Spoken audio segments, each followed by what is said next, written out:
दोस्तों, क्या आप भी बार बार सोचने की आदत से परेशान रहते हैं? क्या आपकी चिंताएं कभी खत्म नहीं होती और दिमाग हमेशा उलझा रहता है? तो यह कहानी आपके लिए है। आज हम एक ऐसे युवा की कहानी सुनाने जा रहे हैं जो हर समय चिंता और अत्यधिक विचारों में डूबा रहता था, लेकिन जब वह महात्मा बुद्ध से मिला तो उसकी जिंदगी ही बदल गई। इस कहानी के माध्यम से आप जानेंगे कि कैसे हम अपने मन को शांत कर सकते हैं, कैसे जीवन की उलझनों से बाहर निकल सकते हैं और किस तरह ध्यान और एकाग्रता से शांति पाई जा सकती है। अंत तक जरूर सुनिए, क्योंकि यह कहानी आपके जीवन की दिशा बदल सकती है। बहुत समय पहले की बात है। एक छोटे से गांव में एक युवक रहता था। वह हर समय किसी न किसी सोच में डूबा रहता था। छोटी छोटी बातें भी उसे बेचैन कर देती थीं। उसका मन बार बार उन्हीं बातों को दोहराता रहता और धीरे धीरे वह खुद ही अपनी सोच के जाल में फंसता जा रहा था। उसे यह समझ नहीं आ रहा था कि वह अपने विचारों की इस गिरफ्त से कैसे बाहर निकले। एक दिन उसे खबर मिली कि महात्मा बुद्ध उनके गांव आए हैं और लोगों को जीवन के दुखों से मुक्ति का मार्ग दिखा रहे हैं। उस युवक के मन में एक आशा जगी। उसने निश्चय किया कि वह भी बुद्ध के पास जाएगा और अपने भीतर की उलझनों का समाधान ढूंढेगा।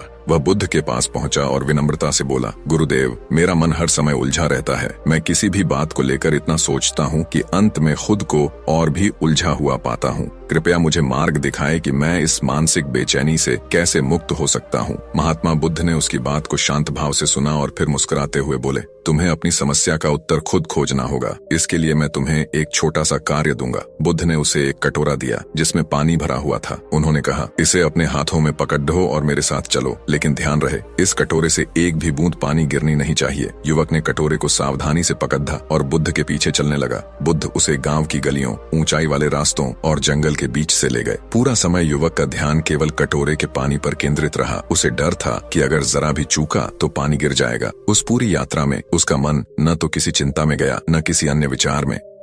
वह पूरी तरह से उसी एक कार्य पर केंद्रित रहा कि पानी गिरने न पाए।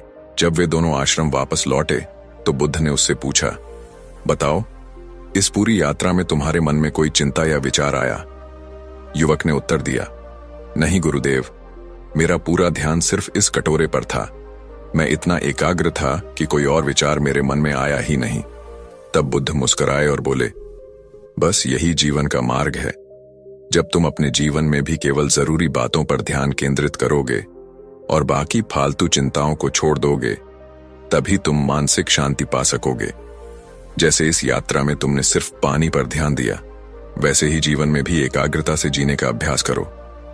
उस दिन के बाद वह युवक पूरी तरह बदल गया। उसने सीखा कि चिंता से नहीं, बल्कि एकाग्रता और सजगता से जीवन को सुलझाया जा सकता है।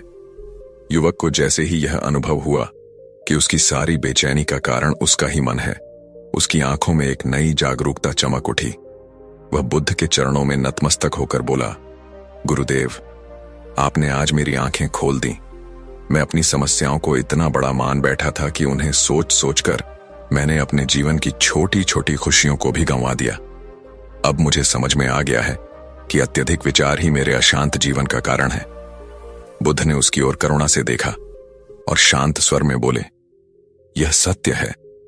मनुष्य का चित्त स्वभाव से ही चंचल और भटकने वाला होता है, लेकिन यदि हम इसे साधना सीख जाएं, इसे केवल आवश्यक बातों पर केंद्रित करना सीख लें, तो यही मन गहरे शांति का स्रोत बन सकता है। सोचो, जब तुम हर बात को सोचने लगते हो तो क्या वास्तव में किसी समस्या का हल निकलता है? युवक ने सिर हिलाया और कहा, नहीं गुरुदेव, उल्टा मैं और भी उलझ जाता हूं।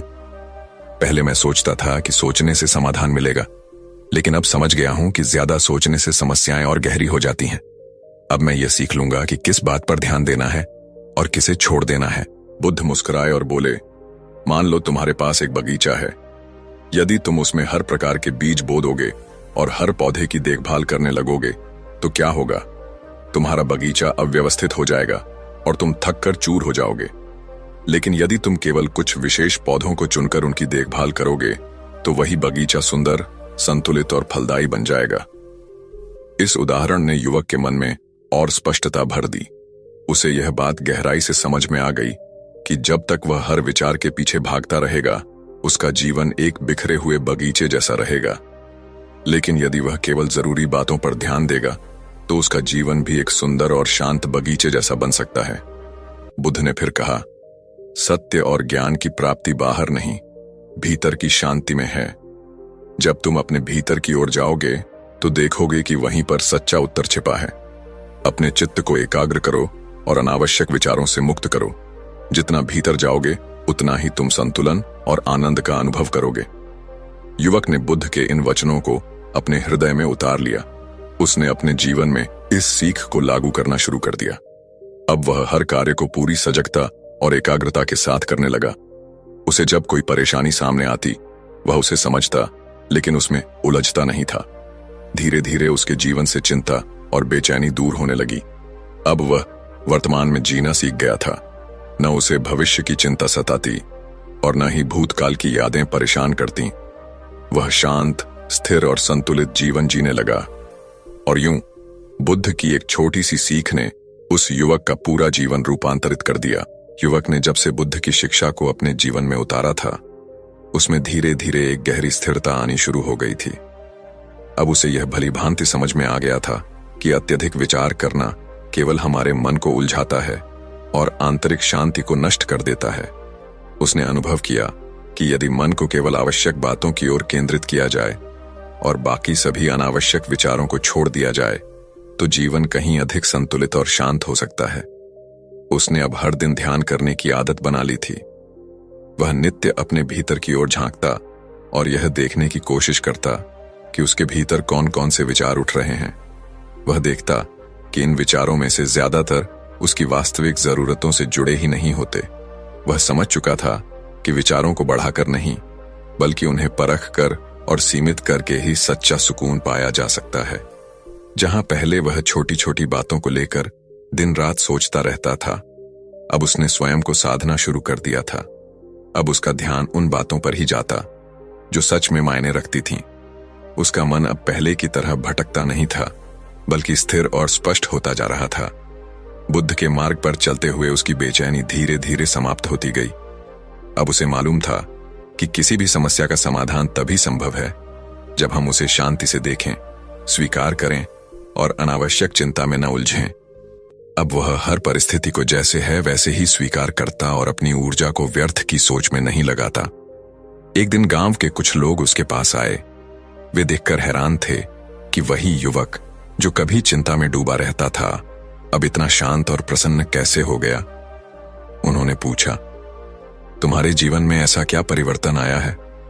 हमें भी बताओ, हम भी इस बेचैन जीवन से बाहर निकलना चाहते हैं। युवक ने मुस्कुराकर बुद्ध की सीख याद की और बोला, मैंने यही सीखा है कि जब तक हम हर बात को सोचते रहेंगे, तब तक जीवन की उलझनों से बाहर नहीं निकल पाएंगे। मैंने समझा कि हर विचार जरूरी नहीं होता और हर चिंता सच नहीं होती। जब हम अपने विचारों को परखना शुरू करते हैं, तब समझ आता है कि कौन सा विचार हमें दिशा दे रहा है और कौन सा हमें भटका रहा है।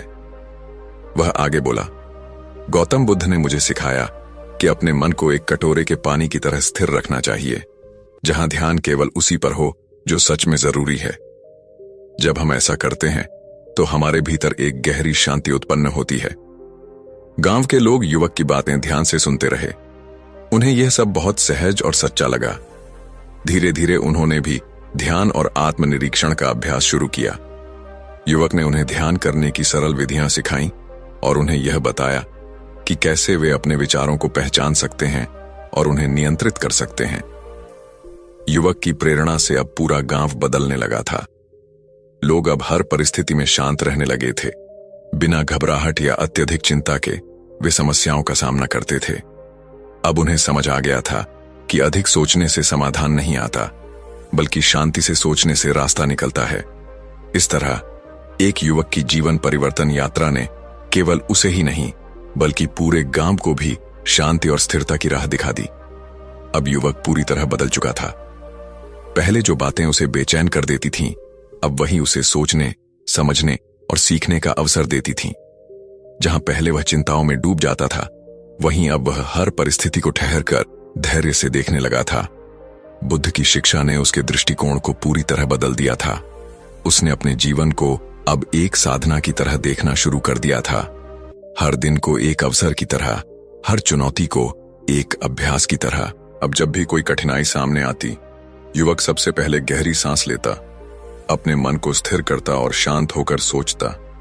उसे यह अनुभव हो गया था कि समस्याओं का समाधान किसी जल्दबाजी में नहीं, बल्कि शांत और सजग मन से ही संभव होता है। उसके इस आंतरिक परिवर्तन को गांव के लोगों ने भी महसूस किया। अब वह अकेला नहीं था, लोग स्वयं उसके पास आने लगे थे।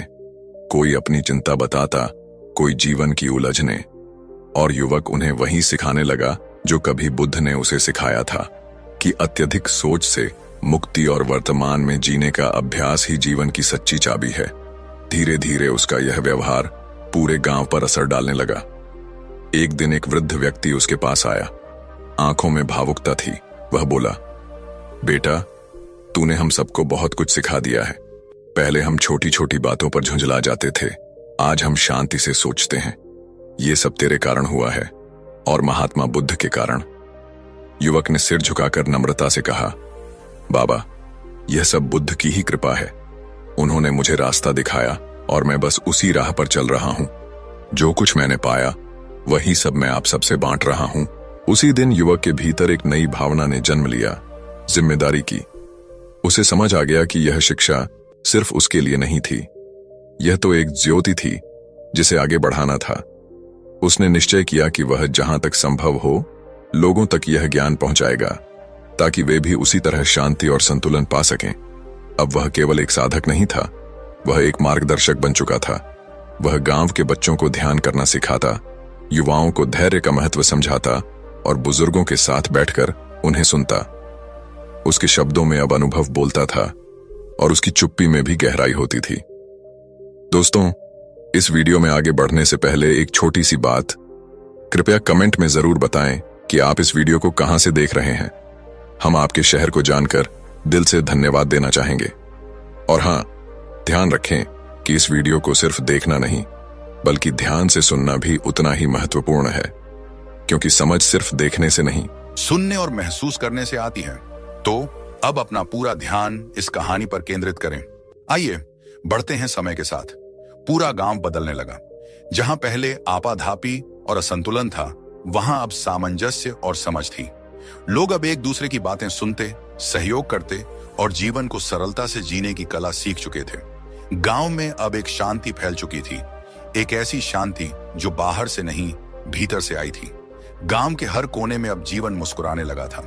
लोगों ने यह समझ लिया था कि सच्ची प्रसन्नता किसी बड़ी उपलब्धि में नहीं, बल्कि छोटी छोटी बातों में, सादगी में और एकाग्रता में छुपी होती है। युवक अक्सर बैठकर बुद्ध की वह पहली बात याद करता, कटोरे में पानी का ध्यान, इन सोचता कि कैसे उसे एक अनुभव ने उसका जीवन बदल दिया। और अब वही परिवर्तन पूरे गांव की चेतना में फैल गया था। वह दिन युवक के लिए एक नई शुरुआत बन गया था। बुद्ध द्वारा दिया गया वह छोटा सा अभ्यास, पानी से भरे कटोरे को लेकर गांव की गलियों में घूमने का, उसके भीतर गहरे परिवर्तन का कारण बना। उसने अनुभव किया कि जब उसका पूरा ध्यान केवल पानी पर था, तब उसके मन में कोई दूसरा विचार नहीं आया। वह किसी चिंता में नहीं डूबा, किसी डर में नहीं बहा, बस उसी क्षण में मौजूद रहा। इस अनुभव ने उसके भीतर एक नई समझ पैदा की। वह जान गया कि मन को नियंत्रित करना असंभव नहीं है, केवल अभ्यास की आवश्यकता है। अब उसने प्रतिदिन ध्यान करना शुरू किया। वह सुबह उठते ही कुछ क्षण शांत बैठकर अपने श्वास पर ध्यान देता, मन में उठते विचारों को बिना पकड़े बस देखने का अभ्यास करता। धीरे धीरे उसका मन जैसे शांत झील बनता जा रहा था। अब वह युवक पहले जैसा नहीं रहा। जहां पहले वह बात बात में उलझ जाता था, वहीं अब वह परिस्थिति को एक साक्षी की तरह देखता। उसे मालूम हो गया था कि हर विचार को पकड़ना आवश्यक नहीं। उसने अपनी ऊर्जा बचानी सीख ली थी, केवल आवश्यक बातों पर ही ध्यान देना और बाकी को जाने देना। गांव के लोग भी अब उसकी शांति से प्रभावित होने लगे थे। अब वह न केवल एक शिष्य था, बल्कि एक शिक्षक भी बन चुका था। बच्चे उसके पास आकर बैठते और चुपचाप उसकी बातें सुनते। स्त्रियां अपने घर की उलझनों को लेकर उससे मार्गदर्शन मांगती और युवक उन्हें बड़े धैर्य से सुनता और सहज भाषा में समझाता। अगर आप भी गौतम बुद्ध की शिक्षाओं को दिल से मानते हैं, तो कृपया कमेंट में नमो बुद्धाय लिखकर अपनी श्रद्धा व्यक्त करें। एक दिन गांव के मुखिया ने उसे बुलाया। उन्होंने कहा, बेटा, तेरे भीतर अब एक गहराई है जो पहले नहीं थी। हम सबने इसे महसूस किया है। तू हमें सिखा कि तूने यह शांति कैसे पाई। युवक मुस्कुराया और बोला, यह शांति मेरी नहीं है, यह तो मेरे भीतर पहले से ही थी। मैं केवल उसे देखने लगा हूं। जब मैंने अनावश्यक विचारों को जाने देना शुरू किया, तब यह शांति अपने आप प्रकट हो गई। उसने गांव के लोगों को एक जगह एकत्र किया और सबको एक सरल अभ्यास सिखाया, ध्यान का। बस आंखें बंद करो, उसने कहा, और अपने श्वास को महसूस करो। जब कोई विचार आए तो उसे रोकने की कोशिश मत करो, बस उसे आते जाते देखो। पहली बार में लोगों को यह कठिन लगा, लेकिन युवक उन्हें बार बार प्रेरित करता रहा। कुछ ही हफ्तों में गांव में बदलाव आने लगा। जहां पहले आपसी कलह और तनाव था, वहां अब धैर्य और समझ आ गई थी। लोग अब छोटी छोटी बातों को दिल से नहीं लगाते थे और हर परिस्थिति को शांत मन से देखने लगे थे। युवक खुद भी हर दिन अपने ध्यान के समय कटोरे के पानी को याद करता। वह जान गया था कि जीवन भी उसी कटोरे जैसा है। यदि हम सजग नहीं रहे तो भावनाओं और विचारों का पानी छलक जाएगा और हम अपनी ऊर्जा खो बैठेंगे। लेकिन यदि हम सचेत रहकर चलें तो न केवल खुद को संभाल सकते हैं, बल्कि दूसरों को भी थाम सकते हैं। वह अब अपने भीतर एक उद्देश्य लेकर जी रहा था, न सिर्फ अपने लिए बल्कि पूरे गांव के लिए। उसकी आंखों में अब आत्मविश्वास था, लेकिन उसमें कोई अहंकार नहीं था। वह जानता था कि यह सब बुद्ध की कृपा है और वह केवल उस ज्योति को आगे बढ़ा रहा है। समय बीतता गया, लेकिन उस युवक का वह शांत स्वरूप अब पूरे गांव की आत्मा बन चुका था और वह जानता था यही तो था सच्चा जीवन। गांव में अब एक नई सुबह का आरंभ हो चुका था। हवा में एक अलग शांति थी, वह शांति जो अब केवल युवक के भीतर नहीं थी, बल्कि गांव के हर घर और हर व्यक्ति में उतर आई थी। युवक अब केवल एक साधक नहीं रहा, वह अब सबका मार्गदर्शक बन गया था। एक ऐसा व्यक्ति जिसकी आंखों में गहराई और शब्दों में सरलता थी। हर सुबह गांव के लोग इकट्ठा होते और युवक के साथ मिलकर कुछ पल मौन में बैठते। वह उन्हें ध्यान का अभ्यास कराता और बीच बीच में छोटी छोटी कहानियों के माध्यम से जीवन की गहराई समझाता। धीरे धीरे लोग ध्यान को एक दिनचर्या की तरह अपनाने लगे। पहले जहां लोग अपने दिन की शुरुआत उलझनों और भागदौड़ से करते थे, वहीं अब वे एक गहरे मौन और जागरूकता के साथ अपने दिन का आरंभ करने लगे थे। एक दिन एक नौजवान युवक उसके पास आया। उसकी आंखों में चिंता थी। उसने कहा, मुझे हर समय कोई ना कोई बात सताती रहती है। मैं कुछ भी करता हूं तो मन कहीं और भटक जाता है। क्या मेरे लिए भी कोई उपाय है? युवक मुस्कुराया और बोला, तू अकेला नहीं है, यह हर किसी की समस्या है। हमारा मन एक बंदर की तरह होता है, कभी इधर कभी उधर। लेकिन जैसे जैसे हम उसे अभ्यास के माध्यम से प्रशिक्षित करते हैं, वह शांत होने लगता है। चल, मैं तुझे एक साधारण अभ्यास सिखाता हूं। उसने उसे एक दीपक पकड़ाया और कहा, इस दीपक की लौ को देखता रह। बस देख, कोई विचार आए तो आने दे, लेकिन लौट आ दीपक की लौ पर। नौजवान ने ऐसा ही किया। कुछ देर में वह शांत हो गया। उसके चेहरे पर एक अजीब सी राहत दिखने लगी। उसने आंखें खोलकर युवक की ओर देखा और बोला, इतने सालों से मन के पीछे दौड़ता रहा, पर पहली बार उसे वहीं रहने दिया जहां वह है। युवक ने उसकी पीठ थपथपाई और कहा, यही है पहला कदम, मन को स्वीकार करना और फिर धीरे धीरे उसे दिशा देना। अब गांव के बड़े बुजुर्ग भी युवक के पास आने लगे। पहले जो उसे सिर्फ एक आम लड़का मानते थे, अब उसकी बातें ध्यान से सुनते। उन्होंने देखा कि गांव में अब झगड़े कम हो गए हैं, लोग अधिक धैर्यवान हो गए हैं और सबसे बढ़कर सभी के चेहरों पर सुकून है। एक दिन गांव में एक पर्व मनाया गया। उस दिन सभी लोग युवक के चारों ओर एकत्र हुए और उन्होंने आग्रह किया कि वह कुछ बोले। युवक ने सबको देखा और शांत स्वर में कहा, मैं कुछ नया नहीं कहूंगा। जो कुछ भी मैंने जाना वह पहले से ही आप सभी के भीतर है। मैंने बस उसे देखने की कला सीखी और यही आप भी सीख सकते हैं। मन की चुप्पी में ही जीवन की सच्ची आवाज है। लोगों की आंखें भर आईं। उन्होंने अनुभव किया कि उन्होंने एक सच्चे मित्र, एक मार्गदर्शक और एक शांति पथ पर चलने वाला साथी पा लिया है। समय के साथ गांव अब एक अलग ही पहचान में ढल चुका था। वह अब सिर्फ एक गांव नहीं था, वह एक जीवंत उदाहरण बन चुका था कि कैसे महात्मा बुद्ध की एक छोटी सी सीख, ध्यान, सादगी और वर्तमान में जीना किसी भी जीवन को पूरी तरह बदल सकती है। और उस युवक ने, जिसे कभी अपनी ही उलझनों से बाहर निकलना मुश्किल लगता था, अब दूसरों को उनके भीतर की रोशनी से जोड़ना शुरू कर दिया था। समय बीतता गया, लेकिन उस युवक का ध्यान और जीवन शैली अब और भी गहराई से परिपक्व होती जा रही थी। वह पहले से अधिक शांत, अधिक स्थिर और भीतर से संतुलित अनुभव करता था। उसका चेहरा अब एक दर्पण बन गया था, जिसमें जो भी देखता उसे अपने भीतर झांकने की प्रेरणा मिलती। उसका यह आंतरिक परिवर्तन अब पूरे गांव में एक तरह की तरंग की तरह फैलने लगा था। जो लोग कभी छोटी छोटी बातों पर उत्तेजित हो जाते थे, अब वे भी धीरे धीरे स्वयं को संभालना सीख रहे थे। गांव की गलियों में अब एक नए प्रकार की चुप्पी थी। वह चुप्पी जो बोझिल नहीं थी, बल्कि जागरूकता से भरी हुई थी। एक बार गांव में एक बच्चा बीमार पड़ गया। उसका परिवार बेहद परेशान था और पहले की तरह हड़बड़ा रहा था। वे युवक के पास सहायता मांगने आए। युवक ने उन्हें बस एक ही बात कही, पहले मन को स्थिर करो। जब मन स्थिर होता है तभी निर्णय सही होता है। परिवार के लोग कुछ पल शांत रहे, गहरी सांस ली और उस रात बच्चे की देखभाल के लिए वे पूरे धैर्य और प्रेम से जुटे। सुबह होते होते बच्चे की हालत में सुधार आ गया। उन्होंने युवक को धन्यवाद दिया, लेकिन उसने सिर झुकाते हुए बस इतना कहा, आपने स्वयं को शांत रखा, यही सबसे बड़ी औषधि थी। इस तरह एक एक कर गांव के लोग अब हर छोटी बड़ी स्थिति में पहले खुद को स्थिर रखते। खेती में मौसम की मार हो या घर में कोई कलह, अब पहले जैसा शोर नहीं होता था। लोग ध्यान से काम लेते, मिलकर सोचते और सही समय पर निर्णय करते। एक दिन गांव के मुखिया ने युवक से कहा, तुम्हारी वजह से इस गांव की आत्मा जाग उठी है। हमने कभी सोचा नहीं था कि एक व्यक्ति का बदलाव पूरे गांव को बदल सकता है। दोस्तों, अगर आप भी गौतम बुद्ध को अपना गुरु मानते हैं तो कमेंट में नामो बुद्धाय लिखना ना भूलें।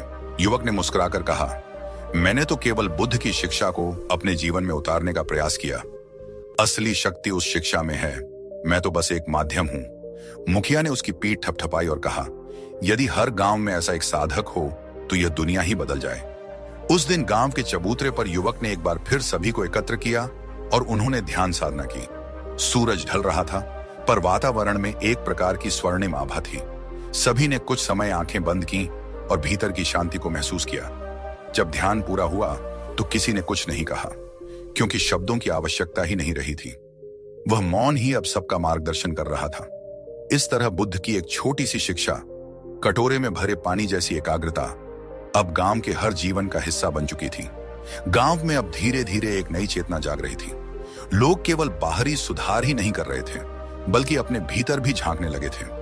युवक अब केवल एक साधारण व्यक्ति नहीं रहा था, वह अब गांव के लिए एक मार्गदर्शक बन चुका था। एक ऐसा दीपक जो अंधेरे में रोशनी देता है लेकिन स्वयं जलता रहता है। एक दिन गांव में बारिश नहीं हुई, खेत सूखने लगे। लोग चिंतित थे। पहले जैसी घबराहट तो नहीं थी, लेकिन मन में असमंजस जरूर था। गांव के बुजुर्ग युवक के पास आए और बोले, अब क्या करें? क्या यह हमारी परीक्षा है? युवक ने मुस्कुराकर कहा, परीक्षा तो हर दिन होती है, जब भी हम किसी परिस्थिति से टकराते हैं। पर ध्यान रखो, परीक्षा में उत्तीर्ण होने के लिए सबसे पहले मन शांत होना चाहिए।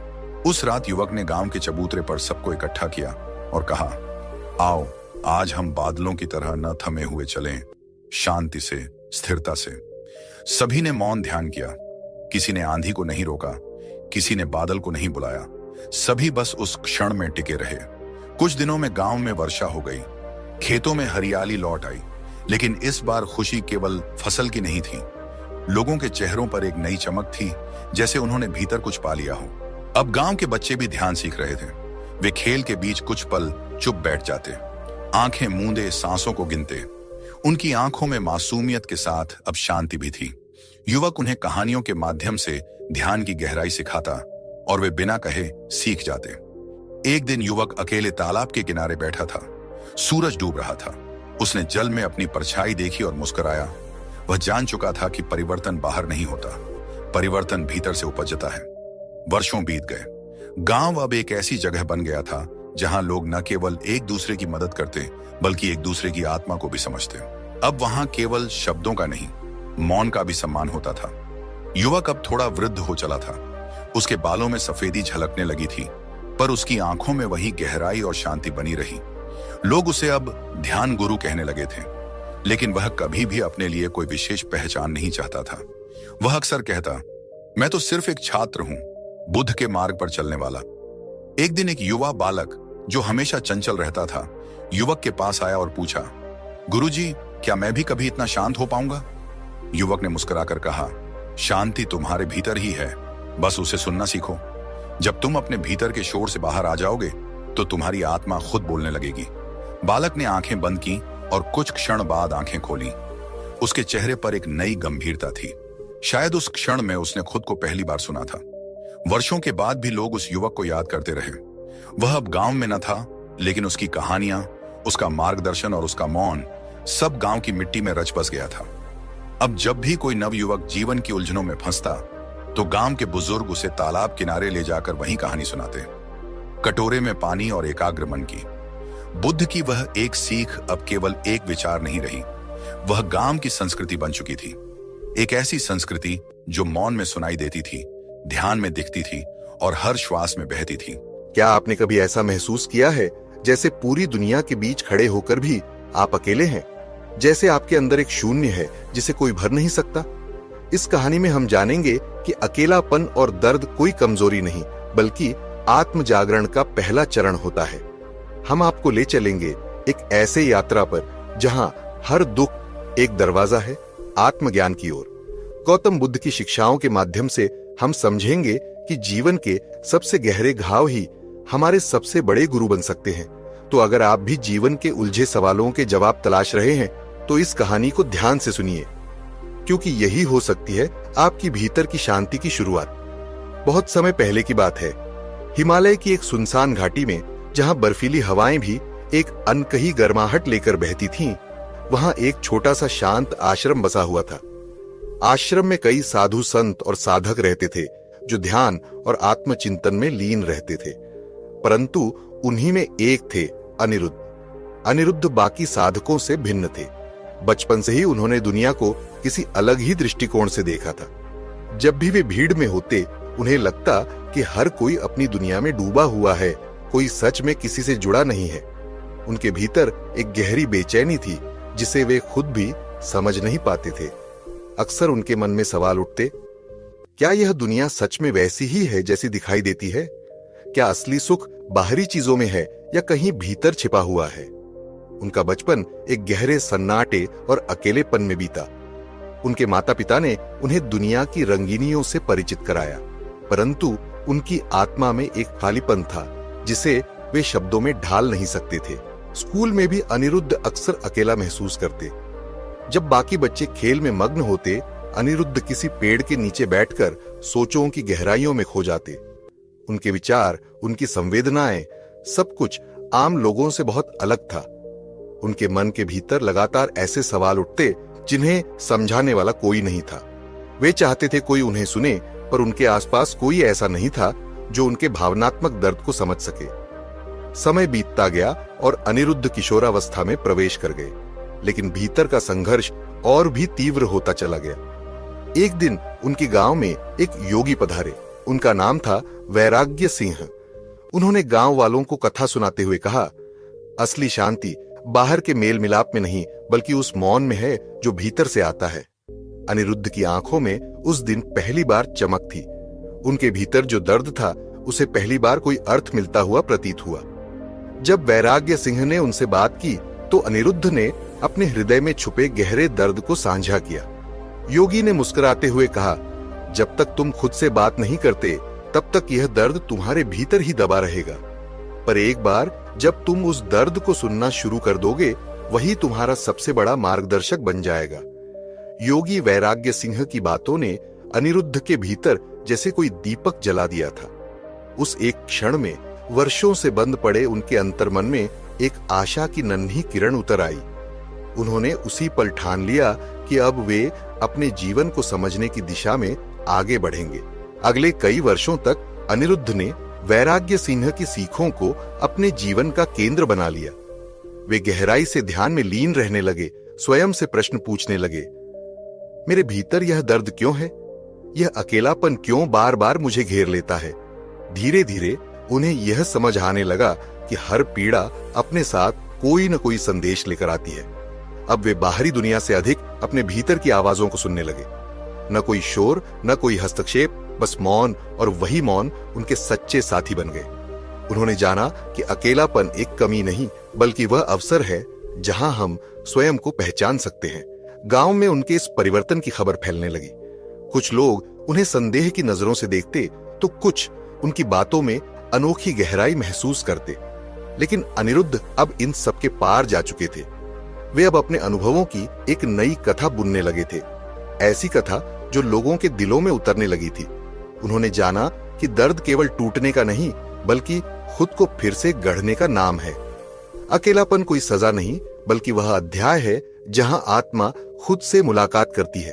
एक दिन अनिरुद्ध ने निश्चय किया, अब वे उस मौन का साक्षात्कार करेंगे जिसने वर्षों से उन्हें अंदर ही अंदर बांध रखा था।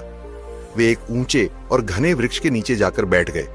वहां की नीरवता, बहती हवा की सरसराहट और पत्तों की धीमी थरथराहट के बीच उन्होंने पहली बार अपने हृदय की गहराइयों में उतरने का साहस किया। उन्होंने महसूस किया कि दर्द के हर टुकड़े में कोई न कोई अनकहा संदेश छिपा होता है और अकेलापन उस संदेश को पाने का जरिया बनता है। उनके मन के अस्थिर विचार धीरे धीरे शांत होने लगे और एक गहरी स्थिर शांति ने उनके अंतर्मन को छू लिया। उस दिन के बाद अनिरुद्ध ने अपने अनुभवों को शब्दों में ढालना शुरू किया। उन्होंने अपने भीतर की तड़प, अकेलेपन की उदासी और संघर्ष के हर मोड़ को कागज पर उतारना शुरू किया। उनके शब्दों में ऐसी सच्चाई थी जो सीधे दिल में उतर जाती थी। इन्हीं शब्दों के बीच एक नया प्रश्न जन्म लेने लगा। क्या यही दर्द और यही अकेलापन हमें हमारी असली पहचान तक ले जाते हैं? उन्होंने हर सुबह सूरज की पहली किरण के साथ ध्यान लगाया। आकाश जब रंग बदलता, वे अपने मन के आईने में झांकते और पूछते, क्या मैं सच में जी रहा हूं या केवल इस दर्द की छाया में चल रहा हूं? धीरे धीरे उन्होंने महसूस किया कि जो पीड़ा उन्हें तोड़ रही थी वही उनकी सबसे बड़ी शक्ति बन सकती है, बशर्ते वे उसे स्वीकार कर लें और उसे कुछ सीखें। समय बीतता गया और अब अनिरुद्ध का नाम गांव से निकलकर दूर दराज तक फैलने लगा। लोग उनसे मिलने आने लगे। वे जानना चाहते थे कि कैसे कोई व्यक्ति अपने दर्द को अपनी दिशा बना सकता है। एक दिन किसी ने अनिरुद्ध से वही सवाल किया। अनिरुद्ध मुस्कुराए और बस इतना कहा, दर्द केवल एक साथी है जो हमें हमारी सबसे गहराई से मिलवाता है, जो हमें उस गहरे सत्य से मिलवाता है जिसे हम अक्सर दुनिया के शोर में भूल जाते हैं। अनिरुद्ध ने कहा, जब तुम अपने दर्द से लड़ना बंद कर देते हो और उसे अपनाते हो, तभी तुम्हारी आत्मा तुम्हें पुकारती है। उनकी आवाज में कोई दिखावा नहीं था, बस वो सच्चाई थी जो सीधी दिल में उतरती थी। एक दिन गांव में एक बड़ी सभा रखी गई। दूर दूर से लोग आए, कोई समाधान की तलाश में, कोई राहत की उम्मीद में। सभा के बीच में एक युवती आई जिसकी आंखों में एक अनकहा सूनापन था। उसके चेहरे पर थकान थी, पर उसकी आंखों में उम्मीद अब भी बाकी थी। उसने कांपती आवाज में पूछा, सर, मैं इस भीड़ में भी खुद को हमेशा अकेला महसूस करती हूं। मेरा दर्द इतना भारी हो गया है कि उससे बाहर निकलने का रास्ता ही नहीं दिखता।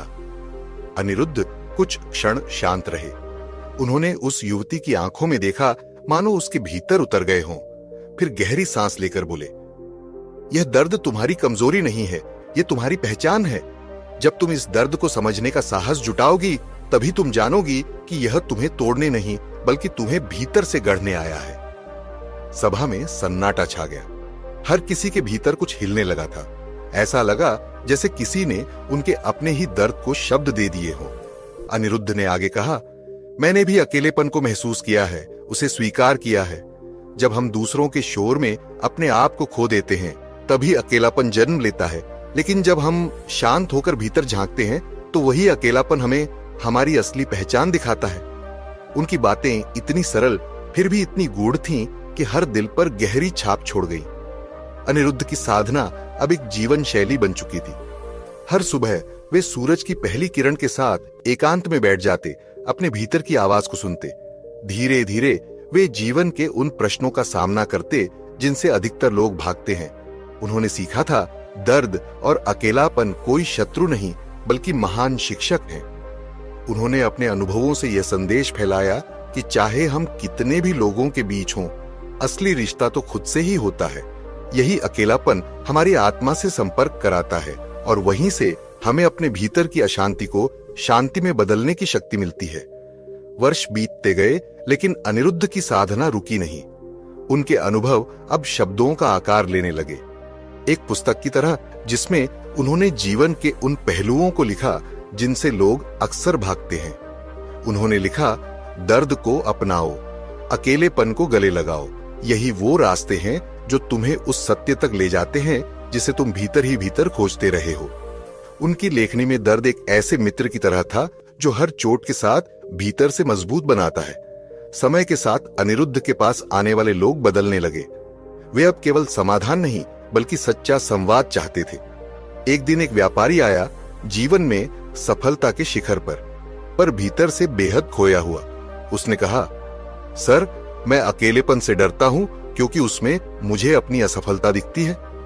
अनिरुद्ध मुस्कुराए और बड़ी ही कोमलता से बोले, असली अकेलापन तो उस भीड़ में होता है जहां हम अपने आप से दूर हो जाते हैं। जहां तुम अपने आप को खो बैठते हो, वहीं से सच्चा अकेलापन शुरू होता है। लेकिन उस सच्चे अकेलेपन में जब तुम अपने भीतर झांकते हो, तब तुम्हें अपने असली स्वर की झलक मिलती है। और वह स्वर, वह कभी झूठा नहीं होता। एक दिन एक कलाकार अनिरुद्ध के पास आया। उसकी रचनाएं गहरे भावनात्मक तूफानों से भरी होती थीं। उसने पूछा, सर, मेरी कला में जो पीड़ा झलकती है, क्या वही मेरी असली आत्मा है? अनिरुद्ध ने मुस्कुराकर कहा, हां, वही तो तुम्हारा सच्चा चेहरा है। उस पीड़ा में तुमने अपने भीतर की दुनिया को उकेरा है, एक ऐसी दुनिया जो शब्दों से परे है। उसे अपनाओ, क्योंकि उसी में तुम्हारी अनंत सुंदरता छुपी है। धीरे धीरे अनिरुद्ध की शिक्षाओं का प्रभाव पूरे गांव में फैल गया। लोग अब अपने दर्द को शर्म या दुर्बलता नहीं मानते थे। वे उसे एक द्वार समझने लगे थे, बट आत्मा की आवाज तक पहुंचने का द्वार। अनिरुद्ध ने सिखाया कि पीड़ा में भी आत्मज्ञान की चिंगारी होती है। जब हम बाहरी शोर को पीछे छोड़कर अपने भीतर की आवाज सुनते हैं, तब वही चिंगारी हमारी राह रोशन करती है। एक दिन उन्होंने आश्रम के प्रांगण में एक विशेष सभा का आयोजन किया। वहां उन्होंने अपने जीवन की यात्रा साझा की। वे क्षण जब सब कुछ अंधकार में था, लेकिन भीतर कहीं एक हल्की सी रोशनी दिखी जिसने उन्हें चलते रहने की शक्ति दी। उन्होंने कहा, जब तुम दर्द महसूस करते हो तो यह केवल एक संवेदना नहीं होती, यह एक आमंत्रण है उस सत्य की ओर जो किसी भाषा में नहीं कहा जा सकता, सिर्फ अनुभव किया जा सकता है। उनके शब्दों की गहराई ने सुनने वालों के हृदय को भीतर तक छू लिया, क्योंकि अनिरुद्ध के हर वाक्य में एक ऐसी सच्चाई थी जिसे लोग अपने जीवन में पहले से महसूस करते थे, पर कभी पहचान नहीं पाए थे। समय गुजरता गया। आश्रम एक ऐसा स्थल बन गया जहां लोग अपने भीतर की यात्रा पर निकलते थे। वे समझने लगे थे कि अकेलापन एक दुख नहीं, एक अनुभव है जो आत्मा की गहराई से जोड़ता है। अनिरुद्ध की शिक्षाएं अब उन तक भी पहुंच चुकी थीं जो समाज के हर कोने से संघर्ष करते हुए आते थे। वे सिखा रहे थे कि दर्द एक अग्नि है जो तुम्हें जलाकर नहीं बल्कि तपाकर गढ़ती है। उन्हीं दिनों आश्रम में एक नई साधिका आई, रिद्धिका। उसका चेहरा शांत था, लेकिन आंखों में एक गहराई थी, जैसे वर्षों से कोई प्रश्न भीतर ही भीतर पल रहा हो। उसने पूछा, सर, क्या यह अकेलापन और दर्द मेरी कमजोरी है या इसका कोई उद्देश्य भी है? अनिरुद्ध ने शांत भाव से उत्तर दिया, रिद्धिका, हर दर्द और हर अकेलापन एक संदेश लेकर आता है। अगर तुम उस संदेश को समझ सको तो यही तुम्हारी सबसे बड़ी शक्ति बन सकता है। यही तुम्हें उस आत्मा से मिलवाता है जिसे तुम बार बार भूल जाती हो। रिद्धिका ने उन शब्दों को अपनी साधना का आधार बना लिया। वह हर दिन अपने भीतर उतरती और अपने प्रश्नों के उत्तर खोजने लगती। उसका मौन अब बोझ नहीं, साधना बन गया। समय के साथ उसकी तपस्या की कहानियां भी गांव में फैल गईं। लोग उसकी ओर खींचने लगे। वह अब खुद भी एक मार्गदर्शक बन चुकी थी, एक नई रोशनी जो अनिरुद्ध की परंपरा को आगे बढ़ा रही थी। उसकी हर बात में अनिरुद्ध की छाया थी, लेकिन एक नई चमक भी थी, एक स्त्री की संवेदना, एक साधिका की दृष्टि और एक जागरूक आत्मा की भाषा। अनिरुद्ध और रिद्धिका ने मिलकर यह सिद्ध कर दिया, जब कोई अपने भीतर की मौन आवाज को सुन लेता है, तब वह अकेलापन नहीं रह जाता। वह एक पुल बन जाता है आत्मा और सत्य के बीच। अनिरुद्ध अब उस स्थिति में थे जहां उन्होंने अपने जीवन के हर दर्द को अपने भीतर समा लिया था। वह दर्द जो किसी और को तोड़ देता, उन्हें जोड़ता चला गया। उन्होंने सीखा था कि जब हम अपने दर्द को अपनाते हैं, तभी वह प्रेरणा बनता है। एक दिन उन्होंने कहा, हमारी असली पहचान उन संघर्षों में होती है जिन्हें हम छिपाते नहीं, अपनाते हैं। और जिन अनुभवों को हम समझते हैं, वही हमारी आत्मा की गहराई से हमारा परिचय कराते हैं। गांव के लोग अब बदल चुके थे। किसी ने असफलताओं से डरना छोड़ दिया, तो किसी ने अपने घावों को अपनी रचनात्मकता का आधार बना लिया। अब अनिरुद्ध और रिद्धिका की बातें केवल उपदेश नहीं रहीं, बल्कि लोगों के लिए एक अंतर्मन की खोज बन गई थी। वे सिखा रहे थे कि दर्द अंधकार नहीं, बल्कि उस रोशनी की ओर बढ़ने का मार्ग है जो भीतर कहीं छिपी होती है। जरूरत केवल इतनी है कि हम उसे महसूस करें, बिना भागे, बिना छुपे। आश्रम में आने वाले अब अपने कठिन सवालों को लेकर आते और वहां की शांति में अपने भीतर की आवाज सुनते। वह मौन, जो पहले डरावना लगता था, अब मार्गदर्शक बन गया था। लोग समझ चुके थे कि अकेलापन कोई बोझ नहीं, बल्कि आत्मा से मिलने का निमंत्रण है। अब वे उस शांति में डूब जाते थे जहां कोई शोर नहीं होता, कोई नकाब नहीं होता, बस एक मौन होता है जो सच बोलता है। एक दिन अनिरुद्ध ने देखा कि गांव अब अपने घावों से भागता नहीं, बल्कि उनसे संवाद करता है। तब उन्होंने फिर से अपने अनुभवों को शब्दों में पिरोया और आश्रम के प्रांगण में एक गूढ़ प्रवचन दिया। उन्होंने कहा, जो अकेलापन हमें घेरे रखता है वह केवल समाज से दूरी नहीं है, वह आत्मा की वह पुकार है जिसे हम अनसुना करते आ रहे हैं। और जो दर्द हमें चुभता है वही भीतर तक झांकने का मौका देता है।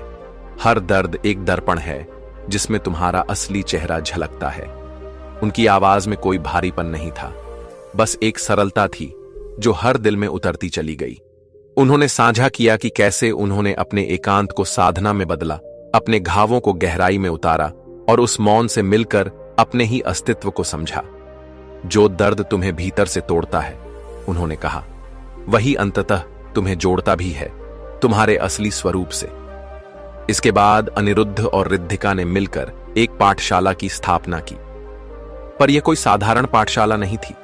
यहां कोई किताबें नहीं थीं, कोई परीक्षा नहीं। यहां सिर्फ आत्मा की आवाज सुनने की शिक्षा दी जाती थी। हर आने वाला व्यक्ति वहां अपने अकेलेपन, अपने दर्द और अपने प्रश्नों के साथ आता और कुछ समय मौन में बिताकर अपने भीतर की उस आवाज को सुनता जो दुनिया की चिल्लाहट में खो चुकी थी। वहां सिखाया जाता था, जो उत्तर चुप्पी में मिलते हैं वे सबसे सच्चे होते हैं। गांव के बाहर भी यह संदेश फैलने लगा। लोग दूर दूर से आने लगे। आश्रम अब केवल एक स्थान नहीं, एक ऊर्जा बन चुका था जहां हर पीड़ा को गहराई से समझा जाता और फिर वह पीड़ा एक दिशा बन जाती। समय बीतता गया, लेकिन जो लोग एक बार इस मौन की यात्रा में उतर जाते वे फिर पहले जैसे नहीं रहते। उन्होंने जाना कि अकेलापन और दर्द उनकी कमजोरी नहीं, बल्कि उनकी अनदेखी ताकत है। इस तरह अनिरुद्ध की कथा एक यात्रा बन गई, एक ऐसी यात्रा जो कभी थमती नहीं। हर मोड़ पर एक नया प्रश्न होता और हर मौन में एक नया उत्तर। जिन्होंने अपने दर्द को अपनाया, उन्होंने अपनी आत्मा की वह आवाज सुनी जो कहती थी, ताकत बाहर नहीं, भीतर होती है, एकदम चुप मगर अपार। और वह आवाज, वह केवल उसी मौन में प्रकट होती है जब हम खुद को समझने का साहस जुटाते हैं। आज भी उस शांत आश्रम की दीवारों पर अनिरुद्ध और रिद्धिका की शिक्षाओं के शब्द अंकित हैं। शब्द नहीं, जैसे मौन की छाप हों। वे हर आगंतुक को याद दिलाते हैं कि अकेलापन और दर्द जीवन के शत्रु नहीं हैं, बल्कि वे हमारी आत्मा को जगाने वाले दीपस्तंभ हैं। जब भी किसी के जीवन में उदासी, अकेलापन या पीड़ा का अंधेरा छाने लगता है, वे उस आश्रम की ओर खिंचे चले आते हैं। वहां आकर वे उस मौन को सुनते हैं जो सभी शोर और हलचल से परे एक अजय सत्य कहता है, तुम अपने आप को जानो, अपने अंदर के अंधेरे को समझो। यही वह सत्य है जो हर आत्मा की असली पहचान को उजागर करता है। यही वह पहचान है जो उन्हें जीवन के संघर्षों से लड़ने की हिम्मत देती है। अनिरुद्ध ने इस यात्रा में एक सरल मगर गहरा संदेश दिया, अपने दर्द से लड़ो मत, उसे अपनाओ, क्योंकि उसी में वह अमूल्य अनुभव छिपा होता है जो तुम्हें तुम्हारे सच्चे अस्तित्व तक ले जाता है। जब हम चुप हो जाते हैं, जब हम अपने भीतर की आवाज को सुनते हैं, तो हमें अपने दर्द की जड़ भी दिखने लगती है और वही समझ बन जाती है हमारी सबसे बड़ी प्रेरणा। अब यह यात्रा किसी एक की नहीं रही, यह एक अनंत मार्ग बन चुकी है जहां हर मोड़ पर नई सीखें हैं और हर दिल में गूंजता है एक मौन स्वर, एक अदम्य साहस जो किसी भी अकेलेपन या दर्द को पार करने की शक्ति देता है। हर दर्द में एक रहस्य है, हर अकेलेपन में एक आशा। यही अनिरुद्ध का अंतिम संदेश था। अब जब रिद्धिका इस आश्रम की प्रमुख बन चुकी है, वह उसी परंपरा को आगे बढ़ा रही है। हर रात जब वह दीप प्रज्वलित करती है, उसकी आंखों में वही स्थिरता होती है जो कभी अनिरुद्ध की आंखों में थी। एक शांत रात में जब चंद्रमा अपनी चांदनी बिखेर रहा था, रिद्धिका ध्यान में बैठी थी।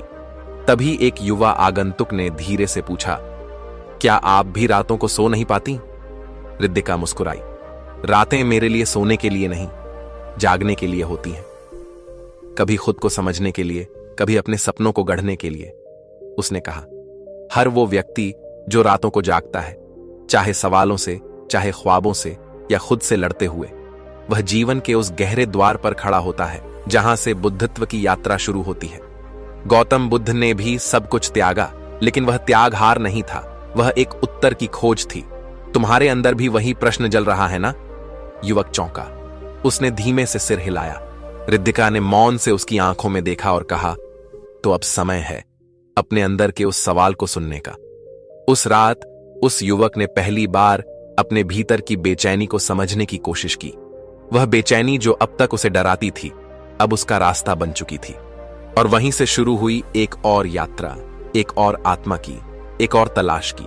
क्योंकि हर वो रात जो तुम्हें सोने नहीं देती, वह तुम्हें जगाने के लिए आई है। कोई सपना, कोई उद्देश्य, कोई तलाश जो आपको सोने नहीं देती। रात की उस गहराई में जब पूरी दुनिया नींद में डूबी होती है, कुछ लोग ऐसे होते हैं जो अपनी खुली आंखों में अनगिनत सवाल लिए जाग रहे होते हैं। ऐसी ही एक रात थी जब सिद्धार्थ अपने रथ से नगर भ्रमण पर निकले। सड़कें शांत थीं, महल पीछे छूट चुके थे और आगे था एक ऐसा सत्य जिससे अब तक उनका सामना नहीं हुआ था। उन्होंने पहली बार एक बीमार व्यक्ति को देखा, फिर एक वृद्ध को और अंत में एक मृत शरीर को। हर दृश्य एक सवाल बनकर उनके मन में उतरता गया। क्या यही जीवन का सत्य है? सिद्धार्थ लौट तो आए, लेकिन अब वह पहले जैसे नहीं रहे। उस रात उनके भीतर कुछ टूट गया और कुछ नया जन्म लेने लगा। यह केवल बेचैनी नहीं थी, यह एक आह्वान था। उस रात उन्होंने वह किया जो शायद कोई और नहीं कर पाता। उन्होंने सब कुछ छोड़ दिया, महल, परिवार, सम्मान, सब। क्योंकि अब वे नींद नहीं चाहते थे, वे जागना चाहते थे। जंगलों की यात्रा शुरू हुई। ठंडी हवाएं, लंबी तपस्या, मौन और एकाकी जीवन। उनके पास कोई मार्गदर्शक नहीं था, केवल अपने प्रश्न थे। और उन्हीं प्रश्नों के साथ वह यात्रा एक रात उस वृक्ष के नीचे आकर थमी। पीपल का वृक्ष, वह शांत गवाह बना उनके जागरण का। कई रातों तक सिद्धार्थ उसी वृक्ष के नीचे बैठे रहे। शरीर थक गया था, लेकिन आत्मा जाग रही थी। और फिर एक रात जब बाकी सब हार मान चुके थे, सिद्धार्थ ने खुद को पा लिया। वहीं से जन्म हुआ बुद्ध का। यह केवल एक व्यक्ति की कथा नहीं थी, यह उस रोशनी की कहानी थी जो भीतर से फूटती है जब हम अपने सवालों से डरना छोड़ देते हैं। आज भी जब कोई रातों को करवटें बदलता है, जब किसी की आंखों में नींद नहीं सवाल होते हैं, तो वो कहीं ना कहीं उसी मार्ग पर होता है जिस पर कभी बुद्ध चले थे। रातों को जागना अगर तुम्हें भीतर से तोड़ रहा है तो संभल जाओ, लेकिन अगर वह जागरण तुम्हें किसी खोज की ओर ले जा रहा है तो डरो मत। शायद तुम उसी रात्रि में हो जिसमें बुद्धत्व जन्म लेता है। जैसे जैसे रात गहराती है, वैसे वैसे अंदर की आवाज तेज होती जाती है। और कभी कभी वही रातें हमें उस सुबह से मिलाती हैं जो बाहर नहीं, हमारे भीतर उगती है। दुख भी है, रोग भी है, मृत्यु भी है। सिद्धार्थ की आंखों ने जब इन तीन दृश्यों को देखा तो उनके भीतर जैसे कोई तूफान उठ खड़ा हुआ। ये दृश्य मात्र दृश्य नहीं थे, ये प्रश्न बनकर उनके अंतर्मन में उतर गए। क्या जीवन केवल इतना ही है? ये सवाल अब उनके हर विचार में छाया रहने लगा। वह राजकुमार जो कल तक शाही वस्त्रों में लिपटा था, अब एक साधक बनने को तैयार था। क्या आपने कभी ऐसा सवाल महसूस किया है? ऐसा सवाल जो दिल के किसी कोने से उठकर पूरे अस्तित्व को हिला दे, जो रात की नींदें छीन ले और दिन को भी बेचैनी में डुबो दे। बुद्ध ने ऐसा ही प्रश्न महसूस किया था, और फिर उन्होंने वह कर दिखाया जिसे करना आसान नहीं होता। उन्होंने अपनी दुनिया छोड़ दी, पत्नी, पुत्र, ऐश्वर्य, आराम, सब कुछ। वो चल पड़े एक अनजाने रास्ते पर, एक ऐसी यात्रा पर जिसे आज हम बोधि की यात्रा के नाम से जानते हैं। बुद्ध की महानता केवल इस बात में नहीं कि उन्होंने सत्य को पाया, बल्कि इस बात में है कि उन्होंने उस सत्य के लिए सब कुछ त्याग दिया। रातें बिताई ध्यान में, दिन बिताए तपस्या में।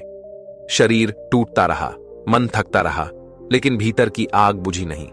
और फिर एक रात जब सब कुछ खो चुका था, जब शरीर जवाब दे चुका था, जब उम्मीद की आखिरी लौ भी मंद पड़ चुकी थी, उसी रात उनके भीतर एक प्रकाश फूटा, बोधि का प्रकाश।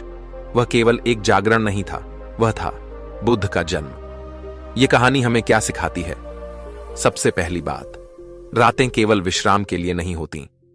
कुछ रातें होती हैं जो हमें भीतर से झकझोरने आती हैं, ताकि हम अपने अस्तित्व के उस सत्य को खोज सकें जो दिन की रोशनी में छिपा रह जाता है। दूसरी बात, अगर आप जाग रहे हैं तो खुद से सवाल कीजिए, क्या मैं जाग रहा हूं क्योंकि मैं व्यस्त हूं या क्योंकि मैं खोया हुआ हूं? अगर आपका जागना केवल चिंता और मोबाइल स्क्रॉल करने तक सीमित है तो यह जागरण आपको थका देगा। लेकिन अगर आप अपने डर, अपने सवाल, अपने भविष्य से जूझते हुए जाग रहे हैं तो यही जागरण एक दिन बोध बन सकता है। बुद्ध की साधना भी आसान नहीं थी। 6 वर्षों तक उन्होंने अपने शरीर को हर सीमा तक ले जाया, लेकिन अंत में उन्होंने जाना कि सत्य ना तो भोग में है, ना ही कठोर तप में, बल्कि वह मध्यम मार्ग में है। तो अगर आप रातों को जागते हैं तो खुद से कठोर मत बनिए, बल्कि अपनी ऊर्जा को दिशा दीजिए। आज के समय में जब हर हाथ में मोबाइल है, जब हर दिमाग में शोर है, तब बोधि की खोज कठिन है, लेकिन असंभव नहीं। कैसे करें शुरुआत? 1, लिखना शुरू कीजिए। हर रात सोने से पहले 3 सवाल खुद से पूछिए। आज क्या सीखा? क्या मैंने अपने दिन को सही तरह जिया? क्या मैं कल इससे बेहतर कर सकता हूं? 2, मोबाइल से दूरी बनाइए। रात को फोन से दूर रहिए। वह केवल आंखें नहीं, चेतना भी चुरा लेता है। 3, ध्यान की आदत डालिए। हर रात 10 मिनट मौन में बैठिए। किसी उत्तर की तलाश मत कीजिए, सिर्फ अपनी सांसों को महसूस कीजिए। वही मौन धीरे धीरे आपको भीतर की रोशनी दिखाएगा। 4, अपनी बेचैनी को दिशा दीजिए। वह बेचैनी जो आपको सोने नहीं देती, वही आपकी सबसे बड़ी शिक्षक बन सकती है, अगर आप उसे सुनने का साहस रखें। बुद्ध कहते थे, आपका उद्देश्य ही आपकी सबसे बड़ी रोशनी है। तो अगर आप रात में जाग रहे हैं तो मत घबराइए। शायद आप भी उसी रास्ते पर हैं जिस रास्ते ने एक सिद्धार्थ को बुद्ध बनाया। डिजिटल नींद, यह आज के युग की सबसे खतरनाक नींद है। आंखें खुली होती हैं लेकिन चेतना सो चुकी होती है। हम स्क्रॉल करते रहते हैं लेकिन भीतर कुछ नहीं बदलता, और यहीं से शुरुआत होती है आत्मविस्मृति की। लेकिन क्या हम इसे रोक सकते हैं? हां, और उसकी पहली सीढ़ी है ध्यान। हर रात 10 से 15 मिनट अपने भीतर उतरने का अभ्यास कीजिए। जब आप चुपचाप बैठते हैं और केवल अपनी सांसों पर ध्यान देते हैं तो आप महसूस करेंगे कि भीतर उठती लहरें धीरे धीरे शांत हो रही हैं। वहीं से शुरू होती है बोधि की यात्रा। अब जरा रुकिए और खुद से 4 सच्चे सवाल पूछिए। 1, मैं कौन हूं? 2, मैं वास्तव में क्या चाहता हूं? 3, क्या मैं सिर्फ जिंदा हूं या कुछ बनने की ओर भी बढ़ रहा हूं? 4, क्या मेरी बेचैनी किसी बड़े बदलाव की दस्तक है? इन सवालों से भागिए मत। ये शुरुआत में डरावने लग सकते हैं, लेकिन यही सवाल आपको एक नई दिशा देंगे, एक नई पहचान। रात को बेचैन होना बुरा नहीं है, लेकिन अगर आप केवल बेचैन बने रहे तो यह बेचैनी आपको थका देगी। इसीलिए बेचैनी को प्रेरणा में बदलिए। अगर आपकी नींद उड़ रही है तो उसे एक मिशन बना दीजिए। कोई किताब पढ़िए, कोई कोर्स कीजिए, कोई स्किल सीखिए, या फिर खुद को सुनिए शांत बैठकर। अब सोचिए, अगर बुद्ध उस रात सो जाते, अगर वह कहते, क्या लाभ इन प्रश्नों का, सब व्यर्थ है, तो क्या आज हम उन्हें बुद्ध के नाम से जानते? शायद नहीं। उसी तरह आपके जीवन में भी एक रात आने वाली है, एक ऐसी रात जब आप थक चुके होंगे, टूट चुके होंगे, सब कुछ छोड़ देने का मन करेगा। लेकिन अगर उस रात आप टिके रहे तो वही रात आपकी बोधि रात्रि बन सकती है। आपके जीवन की वह रात जब सन्नाटा केवल सन्नाटा नहीं होता, बल्कि आत्मा की पुकार होती है। जब आप रात को अकेले होते हैं तो वह वक्त सबसे सच्चा होता है। ना कोई दिखावा, ना समाज, ना लाइक्स, ना फॉलोअर्स, सिर्फ आप और आपके सवाल। बुद्ध ने कहा था, अपने दीपक स्वयं बनो। बाहर से रोशनी ढूंढना बंद कीजिए। अपनी चेतना को इतना प्रखर बनाइए कि वह खुद एक दीपक बन जाए। तो अगली बार जब आप रात को करवटें बदल रहे हों तो खुद से पूछिए, मुझे इस जागरण का क्या करना है? क्योंकि रातें केवल अंधेरे के लिए नहीं होती, रातों में सूरज जन्म लेता है। हर वह व्यक्ति जिसने इतिहास बदला, किसी न किसी रात को जागा था। चाहे वह अब्राहम लिंकन हो, स्वामी विवेकानंद, AP डॉजे, अब्दुल कलाम, या शायद आप। तो अगली बार जब नींद न आए तो समझिए, कोई बड़ी चेतना आपके भीतर आकार ले रही है। और अंत में चुप रहकर जो सुना जाता है वही सबसे सच्चा उत्तर होता है। बुद्ध ने भी पहले खुद को चुप करवाया था, क्योंकि जब तक भीतर का शोर शांत नहीं होता तब तक बाहर की आवाजें केवल भ्रम होती हैं। आज हम गिरे हुए हैं, सूचनाओं, अपेक्षाओं, रिश्तों, इमोजी और शब्दों से। हम दिन भर बोलते हैं लेकिन कभी खुद को नहीं सुनते। तो आज की रात एक बार अपने आप से मिलिए, शांत बैठिए और पूछिए, मैं इस बेचैनी से क्या सीख सकता हूं? शायद यही आपकी सबसे बड़ी शुरुआत होगी। चुप रहना। यहां शब्दों का अर्थ केवल बोलने से बचना नहीं है, बल्कि यह एक गहरे आत्मनिरीक्षण की प्रक्रिया है। कभी आपने महसूस किया है कि जब हम चुप होते हैं तो भीतर से एक गहरी आवाज उठती है। वह आवाज तीखी होती है, ईमानदार होती है और उसे अनसुना करना मुश्किल हो जाता है। गौतम बुद्ध के जीवन में एक ऐसा समय आया था जब उन्होंने सब कुछ त्याग दिया और एक पेड़ के नीचे बैठ गए। वह बोले, अब मैं तब तक नहीं उठूंगा जब तक सत्य ना मिल जाए। और फिर उन्होंने कुछ नहीं किया। कोई प्रवचन नहीं, कोई ध्यान की टेक्निक नहीं, बस मौन और भीतर उतरना शुरू किया। विचार आते गए, भावनाएं उमड़ती रहीं, पुरानी स्मृतियां सामने आईं, लेकिन बुद्ध चुप रहे। उन्होंने जान लिया था, असल उत्तर तब मिलेगा जब मैं सवालों को शोर से नहीं, शांति से देखूंगा। आज हम सोचते हैं कि जवाब बाहर से मिलेगा, किसी गुरु से, किसी किताब से, किसी वीडियो से। लेकिन जो उत्तर भीतर से आता है वह कभी सवाल नहीं बनता। वह मौन होता है, लेकिन जीवन भर गूंजता है। मौन की ताकत क्या होती है? क्या आपने कभी पानी की लहरों को देखा है?